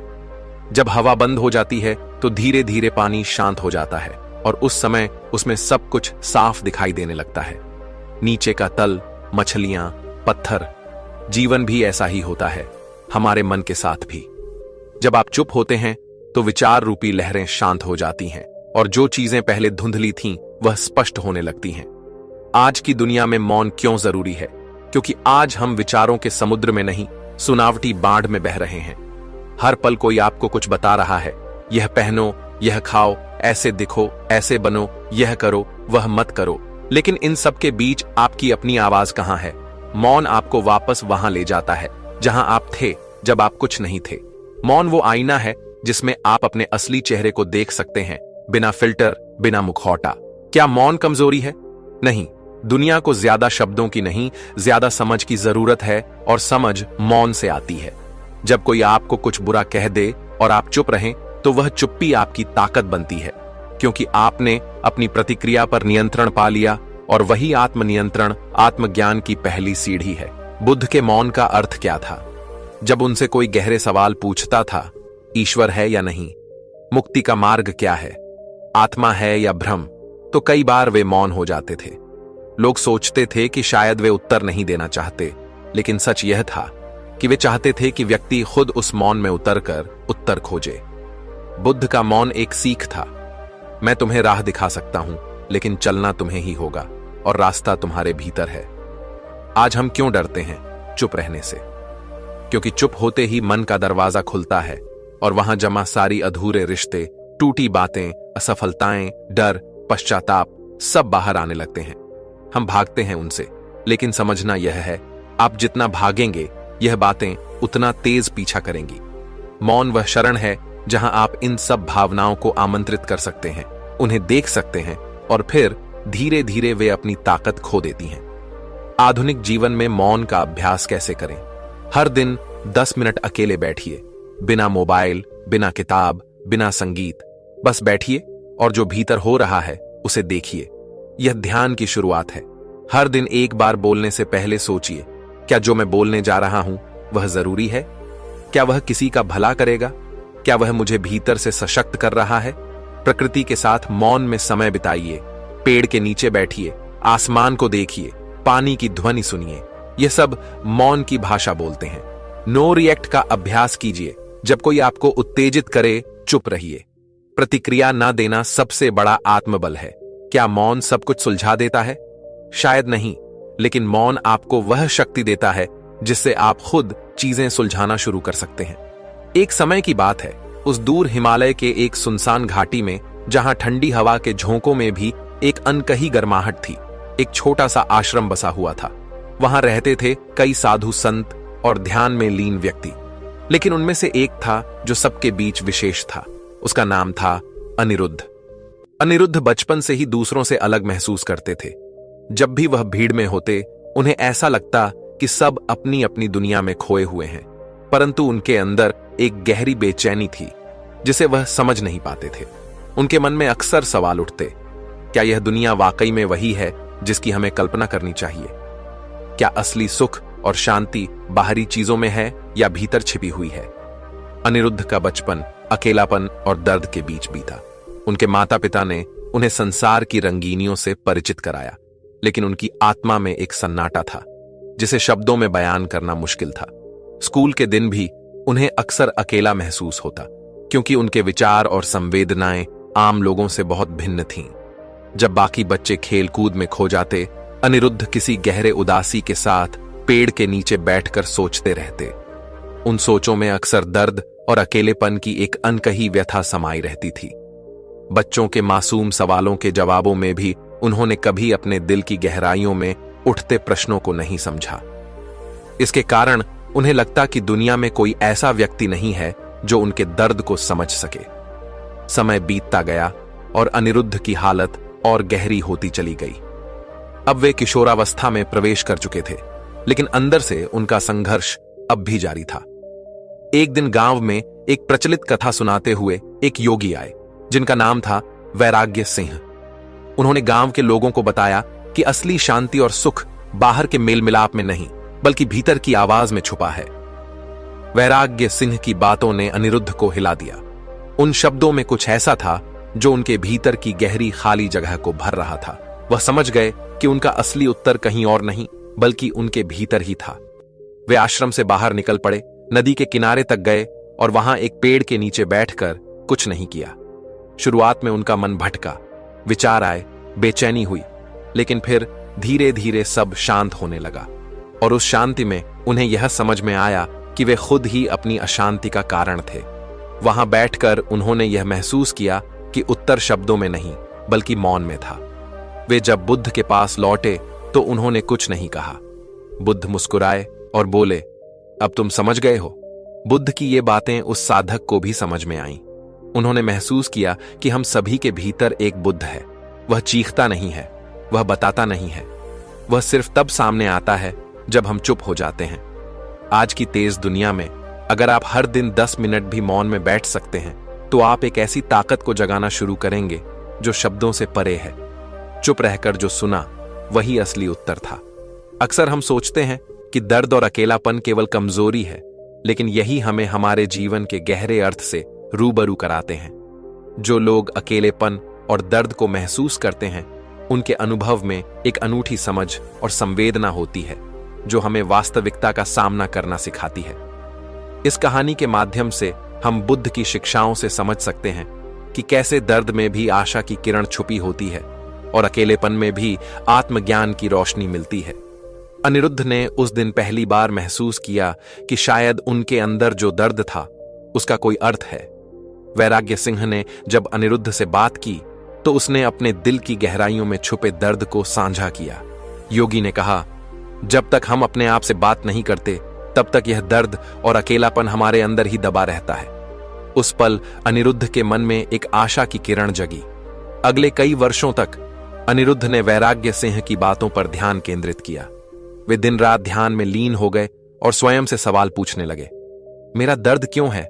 मेरा अकेलापन क्यों महसूस होता है? धीरे धीरे उन्होंने समझा कि हर दर्द के पीछे एक संदेश छुपा होता है। उन्होंने अपने भीतर झांकना शुरू किया, बिना किसी शोर के, बिना किसी बाहरी हस्तक्षेप के। और इस तरह उन्होंने जाना कि अकेलापन वह स्थिति नहीं है जिसमें हम खो जाएं, बल्कि वह अवस्था है जहां हम अपने आप को समझ सकते हैं। गांव में उनके परिवर्तन की चर्चा दूर दूर तक फैल गई। कुछ लोग उन्हें अजीब समझते थे, तो कुछ उनकी बातों में गहराई देखते थे। अनिरुद्ध अब अपने अनुभवों से एक नई कहानी बुन रहे थे, जिसे सुनकर लोगों के दिलों में भी एक नई जागरूकता उभरने लगी थी। उन्होंने सीखा कि दर्द केवल टूटने का नहीं, बल्कि फिर से बन जाने का नाम है। अकेलापन भी एक अध्याय है जहां हम अपने आप से मिलते हैं और इस मिलन में हम अपनी असली पहचान पाते हैं। एक दिन अनिरुद्ध ने ठान लिया कि वे अपने भीतर के उस मौन का सामना करेंगे जिसने उन्हें इतने वर्षों तक चुप्पी में बांध रखा था। उन्होंने एक ऊंचे पेड़ के नीचे बैठने का निर्णय लिया। वहां शांति के बीच, जब हवा के साथ पत्ते सरसराते थे, उन्होंने अपने हृदय की गहराइयों में उतरने का साहस किया। उन्होंने महसूस किया कि दर्द के हर क्षण में एक अनकहा संदेश है और अकेलापन केवल उस संदेश तक पहुंचने का एक साधन है। उनके मन के अराजक विचार धीरे धीरे व्यवस्थित हो गए और एक अजीब सी शांति ने उनके भीतर कब्जा कर लिया। उस दिन बाद अनिरुद्ध ने अपने अनुभवों को शब्दों में पिरोना शुरू किया। उन्होंने अपने दर्द के अंशों, अपनी अकेलापन की उदासी और उन सभी मोड़ों और संघर्षों को लिखना शुरू किया जिन्हें उन्होंने महसूस किया था। उनके लेखों में एक ऐसी गहराई थी जो सीधे दिल तक पहुंच जाती थी। अब उनके मन में एक नया सवाल उठने लगा, क्या यह दर्द और अकेलापन ही हमें हमारी असली पहचान से रूबरू कराते हैं? क्या जब हम अपने भीतर के मौन को सुन लेते हैं तो वह हमारी जिंदगी बदल सकता है? अनिरुद्ध ने अपनी साधना में और भी गहराई डाली। उन्होंने अपने भीतर चल रहे संवाद को समझना शुरू किया। हर सुबह सूर्योदय होते ही जब आकाश में रंग बदलते थे, वे अपने मन के आईने में झांकते और देखते कि उनके अंदर क्या छुपा है। वे खुद से पूछते, क्या मैं वाकई में जी रहा हूं या सिर्फ इस दर्द और अकेलेपन के साए में? धीरे धीरे उन्होंने महसूस किया कि उस दर्द के पीछे एक सीख छुपी थी, एक संदेश कि असली शक्ति उस दर्द में निहित है जब हम उसे अपनाते हैं और उससे सीखते हैं। समय के साथ अनिरुद्ध का नाम दूर दूर तक फैल गया। लोग उनसे पूछते, कैसे आपने अपने दर्द को जीवन के मार्गदर्शक बना लिया? उन्होंने मुस्कुराते हुए उत्तर दिया, दर्द केवल एक साथी है जो हमें उस गहरे सत्य से रूबरू कराता है जिसे हम भूल जाते हैं। जब आप अपने दर्द से लड़ते नहीं, उसे अपनाते हैं, तभी आपकी आत्मा पुकारती है। अनिरुद्ध के शब्दों में वह सच्चाई थी जो लोगों के दिलों को छू जाती थी।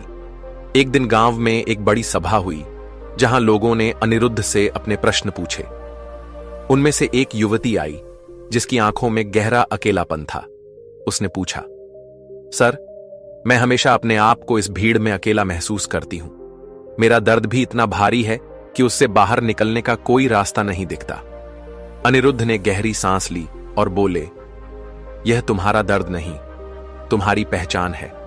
जब तुम्हें अपने दर्द को समझने का साहस होगा, तभी तुम जान पाओगी कि वह दर्द तुम्हें कमजोर करने के लिए नहीं, बल्कि तुम्हें मजबूत बनाने के लिए है। उस दिन सभा में उपस्थित हर व्यक्ति के मन में एक नई उमंग की लहर दौड़ गई। अनिरुद्ध ने बताया कि कैसे उन्होंने अपने अकेलेपन को स्वीकार किया और उससे सीख ली। उन्होंने कहा, अकेलापन तब महसूस होता है जब हम दूसरों के शोर में अपने आप को खो देते हैं। जब हम चुप होकर अपने भीतर झांकते हैं, तभी हमें उस खुद की पहचान होती है जिसे हम शायद ही कभी समझ पाते हैं। उनकी बातों में इतनी गहराई और सरलता थी कि हर किसी के दिल पर एक अमिट छाप छोड़ गई। अनिरुद्ध की शिक्षा में एक दिनचर्या थी। हर सुबह वे सूर्योदय के साथ एकांत में बैठते, अपने मन की आवाज सुनते और फिर धीरे धीरे जीवन के नए प्रश्नों का सामना करते। वे जानते थे कि अकेलापन और दर्द दोनों ही उनके शिक्षक थे और हर दर्द के पीछे एक नई सीख छुपी थी। उन्होंने अपने अनुभवों से यह संदेश दिया कि हम चाहे कितनी भीड़ में हो, असली संपर्क तो अपने आप से ही होता है। यही अकेलापन हमें अपनी आत्मा से जोड़ता है, जिससे हम अपने भीतर की अशांति को शांति में बदल सकते हैं। कई वर्षों तक अनिरुद्ध ने यह साधना जारी रखी। उनके अनुभव और उनके शब्द धीरे धीरे एक पुस्तक की तरह जमते गए, जिसे पीढ़ी दर पीढ़ी आने वाली पीढ़ियां भी आत्मचिंतन में लीन हो गईं।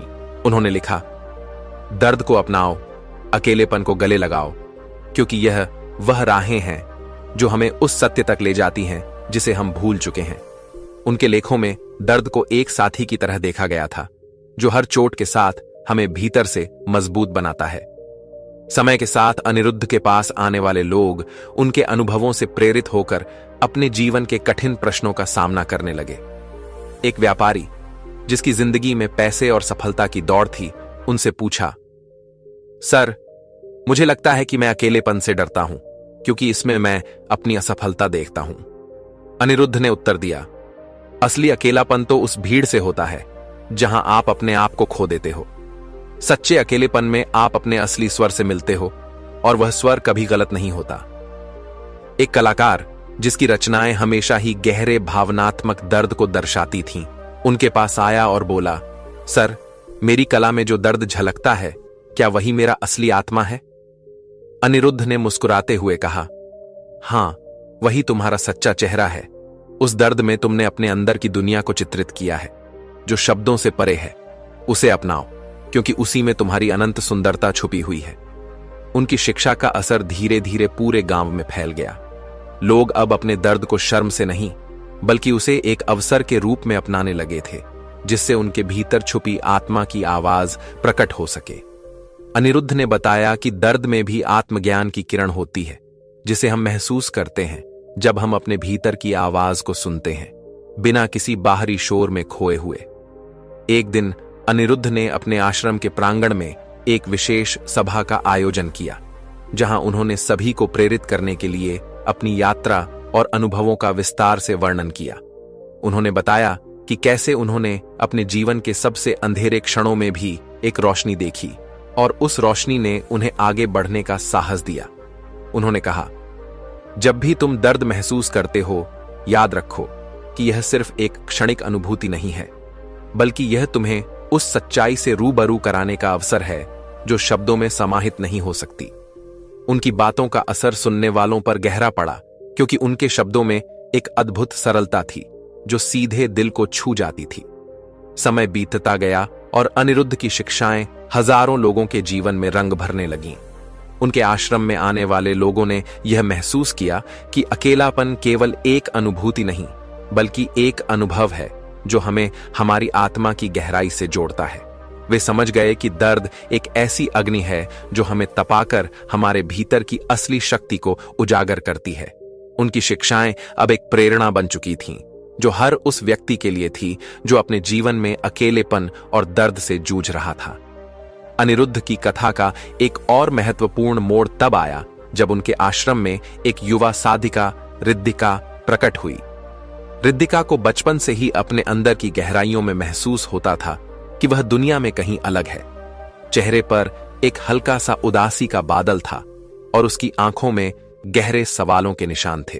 उसने अनिरुद्ध से पूछा, सर, क्या यह अकेलापन और दर्द मेरी कमजोरी है या इसका कोई उद्देश्य है? अनिरुद्ध ने अपनी धीमी और गंभीर आवाज में उत्तर दिया, रिद्धिका, हर दर्द और अकेलापन में एक संदेश होता है। यदि तुम उसे समझोगी तो तुम पाएगी कि यही तुम्हारी सबसे बड़ी ताकत है। यह तुम्हें उस गहरी आत्मा से जोड़ता है जिसे तुम भूल जाती हो। रिद्धिका ने अनिरुद्ध की बातों को ध्यान से सुना और धीरे धीरे अपने भीतर की शांति की खोज में लग गई। उसने उन शब्दों को अपने जीवन का मंत्र बना लिया। उसकी साधना और तपस्या की कहानियां गांव में फैल गईं और उसने भी उन लोगों का मार्गदर्शन शुरू किया जो अपने अकेलेपन और दर्द में उलझे हुए थे। उसकी हर एक शिक्षा में अनिरुद्ध की छाया थी, लेकिन उसमें एक नई चमक भी थी जिसने लोगों के दिल में उम्मीद की किरण जगा दी। अनिरुद्ध और रिद्धिका दोनों ने मिलकर यह सिद्ध किया कि जब इंसान अपने अंदर की मौन आवाज को सुन लेता है, तो वह अपने जीवन के हर दर्द को खुद में समा लेता है और उस दर्द को प्रेरणा में बदल देता है। उन्होंने बताया कि हमारी असली पहचान उन संघर्षों में होती है जिन्हें हम अपनाते हैं और उन अनुभवों में होती है जिन्हें हम समझते हैं। उनकी शिक्षाओं के बाद गांव के हर व्यक्ति ने अपने जीवन को एक नए नजरिए से देखा। किसी ने अब अपनी असफलताओं से डरना बंद कर दिया, तो किसी ने अपने दर्द को अपनी रचनात्मक शक्ति में बदल दिया। अनिरुद्ध और रिद्धिका की कहानियां लोगों के लिए केवल कहानी नहीं, बल्कि एक रहस्य उद्घाटन बन गई। उन्होंने सिखाया कि दर्द के उस अंधेरे में भी प्रकाश की एक झलक हमेशा मौजूद रहती है। बस जरूरत है तो उसे महसूस करने की और समझने की। समय के साथ अनिरुद्ध के आश्रम में आने वाले लोग अपनी अपनी कठिनाइयों को लेकर आते और वहां के शांत वातावरण में बैठकर अपने भीतर के उस मौन को सुनते, जिससे उन्हें उनके जीवन के अनसुलझे प्रश्नों के उत्तर मिलते। उन्होंने जाना कि अकेलापन और दर्द का सामना करना कोई शर्म की बात नहीं है, बल्कि यह उनके भीतर की असली ताकत को उजागर करता है। बिना शोर शराबे के, बिना किसी दिखावे के, वे उस मौन में अपना अस्तित्व खोज लेते थे जिसे शब्दों में बयान करना लगभग असंभव होता था।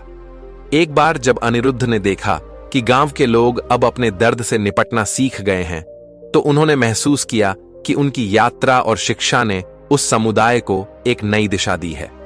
अनिरुद्ध ने एक बार फिर अपने अनुभवों को एकत्र किया और एक विस्तृत प्रवचन दिया उन्होंने कहा, हमारे जीवन में जो अकेलापन है वह केवल बाहरी दुनिया से अलगाव नहीं, बल्कि आत्मा की उस वास्तविकता का प्रतिबिंब है जिसे हम अक्सर भूल जाते हैं। दर्द वही है जो हमें भीतर तक झांकने का अवसर देता है और उसमें छुपा हर संदेश तुम्हें बतलाता है कि तुम क्या हो और तुम्हारा असली उद्देश्य क्या है। उनकी बातों में एक गहरी सरलता थी जिसने हर व्यक्ति के दिल के तार छेड़ दिए। अनिरुद्ध ने बताया कि कैसे उन्होंने अपने अकेलेपन को अपनाया, उसे अपनी साधना का हिस्सा बनाया और अंततः उस मौन से मिलकर अपने आप को समझा। जो दर्द हमें भीतर से तोड़ता है वह अंततः हमें जोड़ता भी है, उन्होंने कहा। इसलिए जब तुम अपने आप से मिलने का साहस जुटाओ तो हर दर्द, हर अकेलापन तुम्हें एक नई दिशा दिखाता है। रिद्धिका के साथ मिलकर अनिरुद्ध ने एक ऐसी पाठशाला की स्थापना की जहां लोग अपने भीतर की आवाज, अपने दर्द और अकेलेपन से टकराते हुए भी शांति और संतुलन की खोज करते थे। वहां हर व्यक्ति को सिखाया जाता था कि कैसे अपने अंदर झांककर उस मौन को सुने जो तुम्हें बता देगा कि चुप रहकर जो सुना वही असली उत्तर था। गांव के बाहर धीरे धीरे मुट्ठियां बढ़ने लगीं और अनिरुद्ध की शिक्षाएं दूर दूर तक फैल गईं। आने वाले समय में उनके आश्रम में आने वाले हर व्यक्ति ने यह महसूस किया कि दर्द और अकेलापन केवल उनकी कमजोरियां नहीं, बल्कि वह अनुभव है जो उन्हें आगे बढ़ने की प्रेरणा देते हैं। इस तरह अनिरुद्ध की कथा एक अनंत यात्रा बन गई, जहां हर मोड़ पर नए सवाल, नए जवाब और नई आशा की किरणें उभरती रहीं।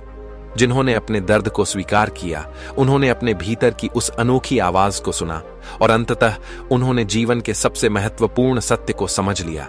सच्ची ताकत अपने अंदर छिपी हुई होती है और वह केवल उसी मौन में प्रकट होती है जब हम खुद को समझने का साहस जुटाते हैं। आज भी उस आश्रम की दीवारों पर अनिरुद्ध और रिद्धिका की शिक्षाओं के शब्द अंकित हैं, शब्द जो आने वाले हर व्यक्ति को याद दिलाते हैं कि अकेलापन और दर्द केवल प्रतिकूल अनुभव नहीं है, बल्कि वे हमारी आत्मा को जागृत करने वाले दीपस्तंभ हैं। जब भी किसी को जीवन में उदासी, अकेलापन या दर्द का सामना करना पड़ता है, वे वहां आते हैं और उस मौन को सुनते हैं जो सभी हलचल से परे एक अजय सत्य कहता है। इस सत्य में उनकी असली पहचान छिपी होती है और यही पहचान उन्हें जीवन के संघर्षों से लड़ने की शक्ति देती है।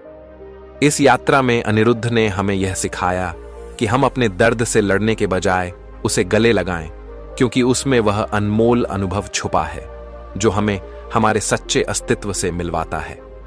जब हम चुप रहकर अपने अंदर की आवाज सुनते हैं तो हमें अपने दर्द की जड़ भी समझ आती है और वह समझ हमें आगे बढ़ने की प्रेरणा प्रदान करती है।